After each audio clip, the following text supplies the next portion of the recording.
किसी ने क्या खूब कहा है, रिश्ते चाहे कितने भी बुरे हों लेकिन कभी भी उन्हें तोड़ना मत, क्योंकि पानी चाहे कितना भी गंदा क्यों ना हो, प्यास नहीं तो आग तो बुझा ही सकता है। जी हाँ दोस्तों, मैं लेकर आया हूँ एक ज़बरदस्त हार्ट टचिंग स्टोरी।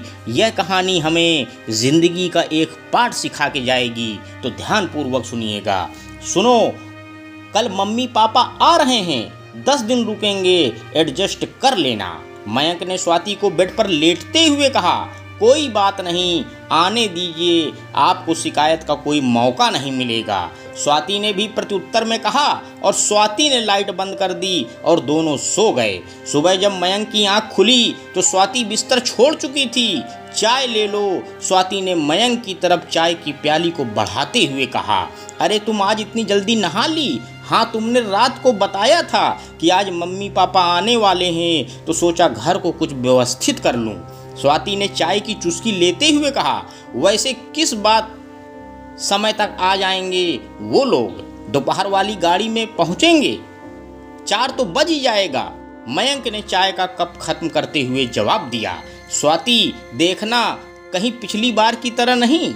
नहीं नहीं, पिछली बार जैसा कुछ भी नहीं होगा, स्वाति ने भी कप खत्म करते हुए मयंक को कहा और उठकर रसोई घर की ओर बढ़ गई।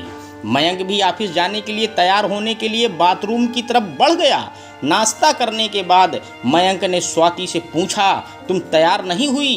क्या बात है, आज स्कूल की छुट्टी है क्या? नहीं, आज तुम निकलो, मैं ऑटो से पहुंच जाऊंगी, थोड़ा लेट निकलूंगी, स्वाति ने लंच बॉक्स थमाते हुए मयंक को कहा। बाय बाय कहकर मयंक बाइक से ऑफिस के लिए निकल गया और स्वाति घर के काम में लग गई। मुझे तो बहुत डर लग रहा है, मैं तुम्हारे कहने से वहाँ चल तो रहा हूँ, लेकिन पिछली बार बहू ने जिस तरह खटपट हुई थी, मेरा तो मन ही भर गया था। ना जाने ये 10 दिन कैसे बीतने वाले हैं, मयंक के पिताजी मयंक की मम्मी से कह रहे थे। अजी भूल भी जाइए, बच्ची है, कुछ हमारी भी तो गलती थी, हम भी तो उससे कुछ ज़्यादा ही उम्मीद लगाए बैठे थे। उन बातों को साल भर बीत गया है, क्या पता कुछ बदलाव आ गया हो। इंसान हर पल कुछ नया सीखता है, क्या पता कौन सी ठोकर किसको क्या सिखा दे। मयंक की मां ने पिताजी को हौसला देते हुए कहा।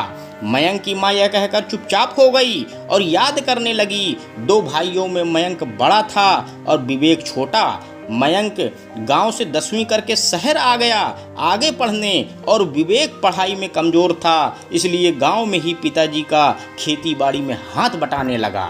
मयंक बीटेक करके शहर में ही 20,000 रुपये की नौकरी करने लगा। स्वाति से कोचिंग सेंटर में ही मयंक की जान पहचान हुई थी। यह बात मयंक ने स्वाति से शादी के कुछ दिन पहले बताई। पिताजी कितने दिन तक नहीं माने थे इस रिश्ते के लिए, वो तो मैंने ही समझा बुझाकर रिश्ते के लिए मनाया था, वरना ये तो पड़ोस के गांव के अपने दोस्त की बेटी माला से ही रिश्ता करने की जिद लगाए बैठे थे। गांव आकर स्वाति के घर वालों ने शादी की थी। 2 साल होने को आए उस दिन को भी। शादी करके दोनों शहर में ही रहने लगे। स्वाति भी प्राइवेट स्कूल में टीचर की जॉब करने लगी। पिछली बार जब गांव से आए थे तो मन में बड़ी उमंगें थीं, पर 7-8 दिन में ही बहू के तेवर और बेटे की बेबसी के चलते वापस गांव की तरफ हो लिए। कई बार मयंक को फ़ोन करके बोला भी कि बेटा गांव आ जा, पर वो हर बार कह देता, माँ छुट्टी ही नहीं मिलती, कैसे आऊँ। लेकिन मैं ठहरी एक माँ, आखिर माँ का मन तो करता है ना अपने बच्चे से मिलने का। बहू चाहे कैसा भी बर्ताव करे, काट लेंगे किसी तरह ये 10 दिन, पर बच्चे को जी भर के देख लेंगे। अरे भगवान, उठ जाओ, स्टेशन आ गया है, उतरना नहीं है क्या?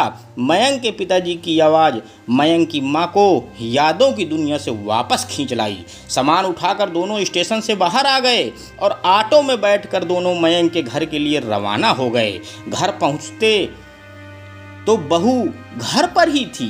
जाते ही बहू ने दोनों के पैर छुए। हम दोनों को ड्राइंग में बिठाकर हम दोनों के लिए ठंडा ठंडा शरबत लाई।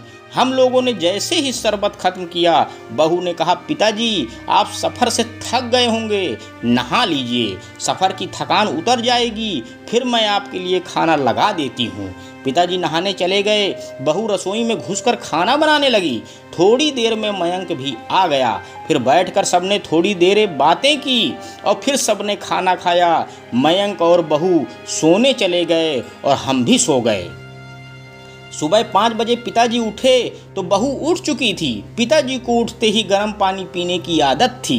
बहू ने पहले से ही पिताजी के लिए पानी गर्म कर रखा था। नहा धोकर पिताजी को योगा की आदत थी। बहू ने उनको बालकनी में योगा के लिए चटाई लगा दिया। नाश्ता भी पिताजी की पसंद का तैयार था। सबको नाश्ता करवाकर बहू मयंक के साथ चली गई। पिताजी ने भी चैन की सांस ली। चलो अब 4-5 घंटे तो सुकून से निकलेंगे। दिन के खाने की तैयारी बहू कर कर गई थी, सो मैंने 4-5 रोटियां हम दोनों की बनाई और खा ली। स्कूल से आते ही बहू फिर से रसोई में घुस गई और हम दोनों के लिए चाय बना लाई। शाम को हम दोनों को लेकर बहू पास के पार्क में गई। वहाँ हमने सबसे परिचय किया और वहाँ पर बैठे बुजुर्गों से परिचय करवाया। वो अपनी सहेलियों से बात करने लगी और हम अपने नए परिचितों से परिचय में व्यस्त हो गए। शाम के 7 बज चुके थे। हम घर वापस आ गए। मयंक भी थोड़ी देर में घर आ गया। बैठकर खूब सारी बातें हुई। बहू भी हमारी बातों में खूब दिलचस्पी ले रही थी। थोड़ी देर बाद सब सोने चले गए। अगले दिन संडे था। बहू, मयंक और हम दोनों चिड़ियाघर देखने गए। हमारे लिए ताज्जुब की बात यह थी कि प्रोग्राम बहू ने बनाया था। बहू ने खूब अच्छे से चिड़ियाघर दिखाया और शाम को इंडिया गेट की सैर भी करवाई। खाना पीना भी हम सब ने बाहर ही किया। फिर हम सब घर आ गए और सो गए। इस खुश मिजाज रूटीन से पता ही नहीं चला कि वक्त कब पंख लगाकर उड़ गया। कहाँ तो हम सोच रहे थे कि 10 दिन कैसे गुजरेंगे और कहाँ 15 दिन बीत चुके थे। आखिर कल जब विवेक का फोन आया कि फसल तैयार हो गई है और काटने के लिए तैयार है, तो हमें अगले ही दिन गांव वापसी का प्रोग्राम बनाना पड़ा। रात का खाना खाने के बाद हम कमरे में सोने चले गए तो बहू हमारे कमरे में आ गई।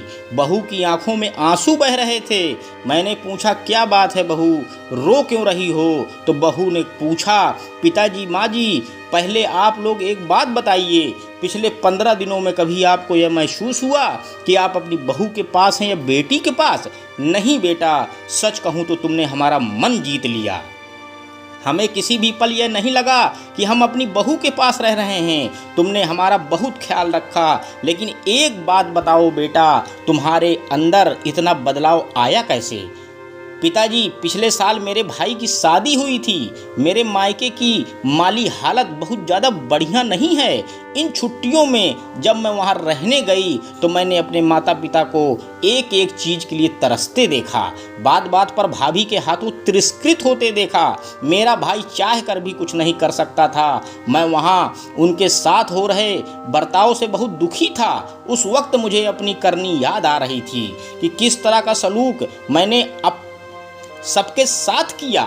किसी ने यह बात सच ही कही है कि जैसा बोगे वैसा ही काटोगे। मैं अपने माँ बाप का भविष्य तो नहीं बदल सकती, लेकिन खुद को बदलकर मैं ये उम्मीद तो अपने आप से जगा ही सकती हूँ कि कभी मेरी भाभी में भी बदलाव आएगा और मेरे माँ बाप भी खुशी होंगे। बहू की बात सुनकर मेरी आंखें भर आईं। मैंने बहू को खींचकर गले से लगा लिया। हाँ बेटा, अवश्य एक दिन अवश्य ऐसा होगा। ठोकर सबको लगती है, लेकिन सफलता कोई कोई ही है। लेकिन हम दुआ करेंगे कि तुम्हारी भाभी भी संभल जाए। बहू अब भी रोए ही जा रही थी। उसकी आंखों से जो आंसू गिर रहे थे वो शायद उसकी पिछली गलतियों के प्रायश्चित के आंसू थे। तो दोस्तों, इस छोटी सी कहानी से हमें सीख क्या मिलती है? हमें बुजुर्गों का सदैव आदर सम्मान करना चाहिए। रिश्तों का ना होना इतनी तकलीफ नहीं देता जितनी रिश्तों के होते हुए एहसास का मर जाना होता है। अंत में दोस्तों, बस मैं यही कहना चाहता हूँ कि रिश्ता वो नहीं जिसमें एटीट्यूड और ईगो हो। रिश्ता वो है जिसमें एक रूठने में एक्सपर्ट हो तो दूसरा मनाने में परफेक्ट हो। धन्यवाद दोस्तों। मेरे YouTube चैनल को लाइक व सब्सक्राइब करें। आपका दिन शुभ हो।